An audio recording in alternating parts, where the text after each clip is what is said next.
My brother drew a character concept art, and I used it to make this in 3D with Blender. I began by modeling the face using my brother's reference image, choosing a topology different from the typical anime style. I wanted to do something closer to the Witcher or Dota characters. I also took inspiration from artists such as Komori. She's an amazing artist.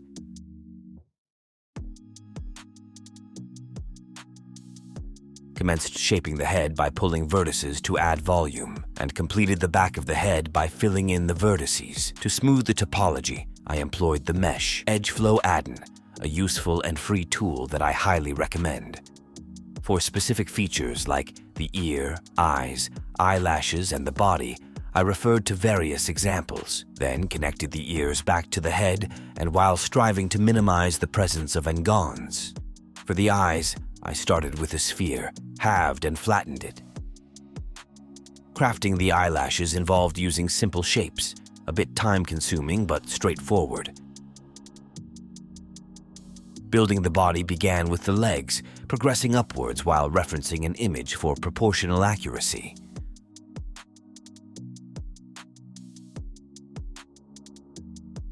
When creating the hands, I started with a cube, subdivided it, shaped fingers, and made adjustments.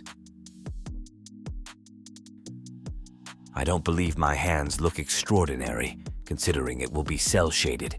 Imperfections should be less noticeable than if it were a realistic style. When it came to the hair, I used curve methods and different shapes with Bezier circles to achieve the desired look. Experimented with various methods but consistently returned to the curve method for optimal results with minimal effort. However, this approach posed challenges during UV unwrapping due to the complex geometry. As the character started taking shape, I focused on creating equipment and a dress. Instead of duplicating the mesh, I used different edges to give the appearance of volume. To maintain sharp edges post-subdivision modifier, I applied creases. The shading process involved using simple colors to match the reference. Moving on to UV unwrapping, I faced some challenges. While not an expert in this area, I looked at different examples and adopted the UDM tiles technique by Sang-Woo Park. This approach proved to be more organized and helped me maintain my sanity, even though I had to save my textures in a specific format to align with UDM tiles. Shading was another aspect where I followed Sang-Woo Park's methods. Rather than coloring straight with the desired color, I used masks and applied color to them later.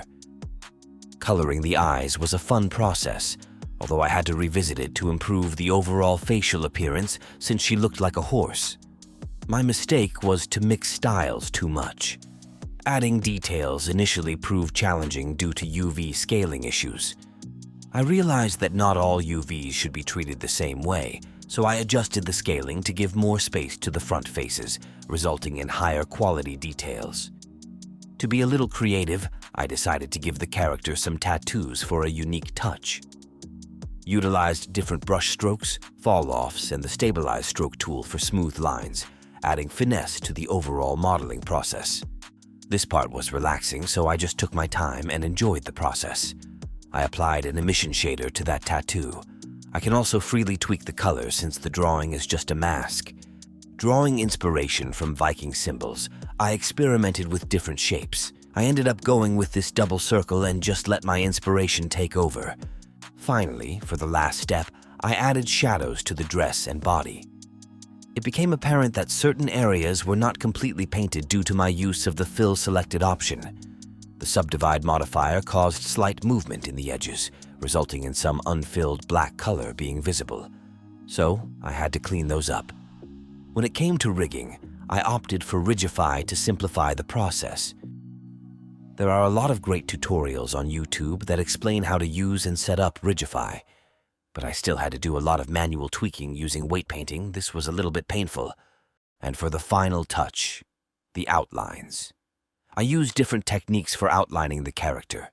For the hair, I used the Solidify modifier method, whereas I used the Grease Pencil line art method for the remaining of the body. I like the precision I get with the line art, although with the drawback of being camera-dependent and requiring periodic baking. And with that, we conclude the video. Thank you for watching. Share your cool techniques in the comments and don't hesitate to subscribe for more anime content. Until next time.